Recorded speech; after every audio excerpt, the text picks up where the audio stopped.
So with emotional freedom technique tapping, we work with the acupressure points and the meridian body. And so what we're doing is we have our eight spots that we work through, and then we have our karate chop. So it works in 3 different ways, so 3 parts. So the first part of tapping is the exposure therapy. So we expose what it is that we're feeling, which can feel incredible, right? Because it's the self-awareness, but also we're vocalizing it. So we're actually coming clean and really allowing it to just freely move through us. So we're speaking from that subconscious kind of narrative. This is why it's so powerful to use the breath before, because we penetrate that domain and we're really become like the truth seekers, and we speak from that place. So we go through and then we really expose what it is that we're feeling. So for example, for us, it would be like, the one thing that could be for us is, I'm really feeling very lonely. I'm really feeling like deep grief and deep sadness and anguish. So we could be feeling all of these things around the loss of our loved ones. So this isn't so much beliefs that we've told ourselves, there's you can use EFT for so many different things. There could be things like, I'm always broke, I'm never going to meet anyone, or I am ugly, or I don't feel attractive. Like, there really is anything that you can use. I'm not going to get a pay rise. There can be so many things, but these are beliefs that you formed from yourself, and then there's the beliefs that we form from our peers and our guardians.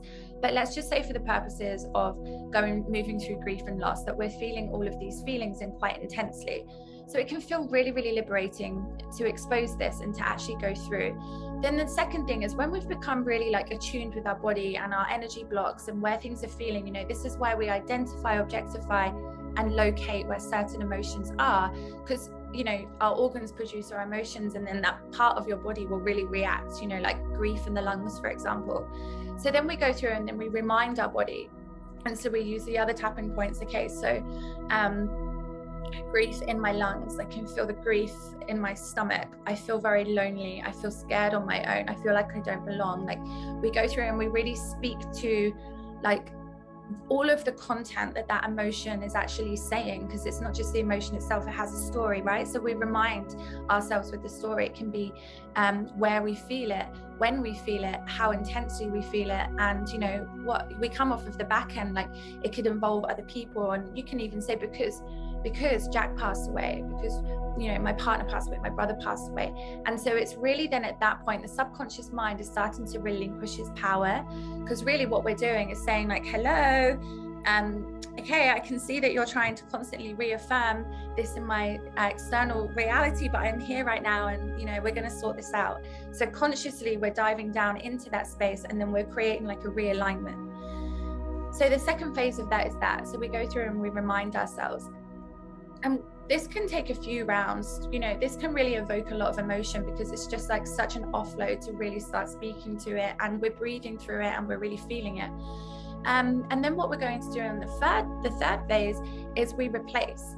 So we choose another way. So today I decide to release this tension from my body, feel this grief, and allow this grief to travel through, sit with this feeling. Today I choose to experience more love, more freedom, more joy.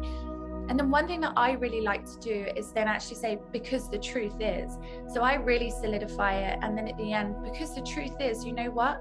Actually, I am healing, and I do deserve to be loved. I am love. I do deserve this. This is how I choose to be in the world. Like, I can coexist with both the pain and the love. So what ends up happening at that point, because the subconscious mind is pretty much indifferent, like, it's almost like if you wanted to jump on and play another computer game on your computer, but you haven't installed the program, you're not going to be able to play it.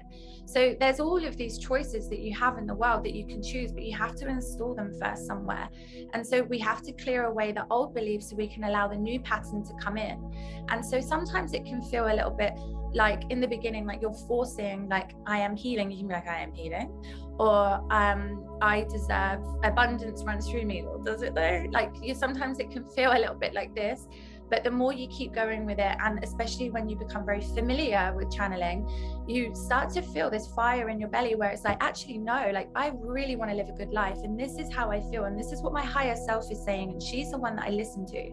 So anyways, So then we start to really reframe, and there's no time frame on this. Sometimes I'll just tap away for 5 minutes, and sometimes it can take longer, and sometimes I'm in tears, and sometimes I'm laughing, and you know, sometimes it's all different emotions that can come through. So at that point, really, because the subconscious mind then is just gobbling up everything that you're giving it, you know, it's just kind of like, I'll take that, because it's indifferent as well. It's kind of like, well, if you tell me that you're, you know, never going to meet anyone, or you tell me that you don't have any money, or you tell me that your life is doomed, and you tell me all of this, and this is the program that I'm going to play. So it can be quite simple in the fact that it's just like this archiving computer.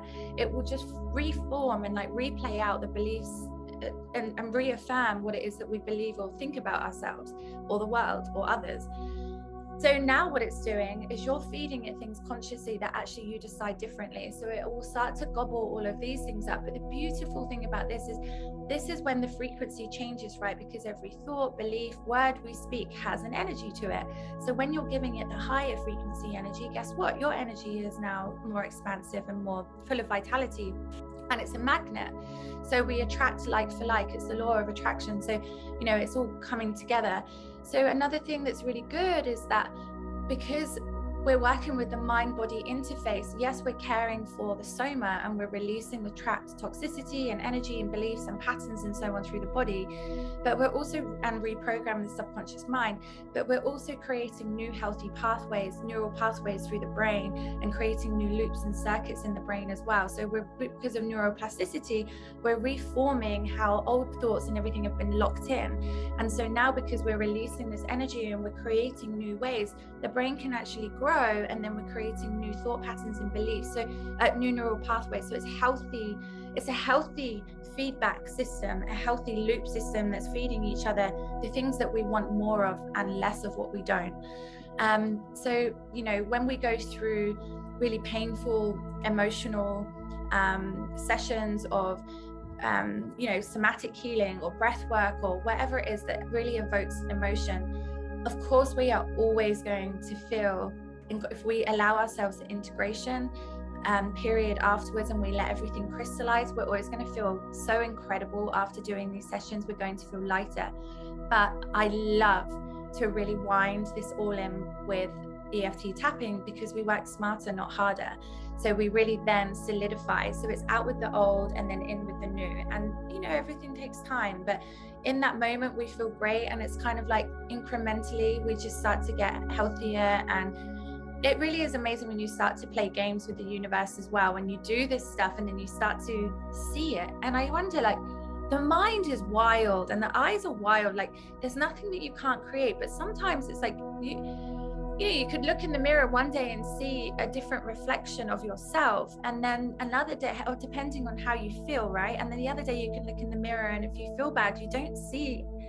It's like body dysmorphia. You're not seeing clearly. And so what our mind is shapeshifting and creating all the time is just, yeah, it just surprises me. So this is why emotional freedom technique is good, because we're constantly like embedding, and we're changing. It really is like that butterfly to a caterpillar thing, or the caterpillar to the butterfly.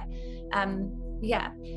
So I think that I've pretty much explained it well enough to go through it to your own like capability and capacity, to the point where you're just, it's an embodiment practice, you know, so it really is like an experimental thing.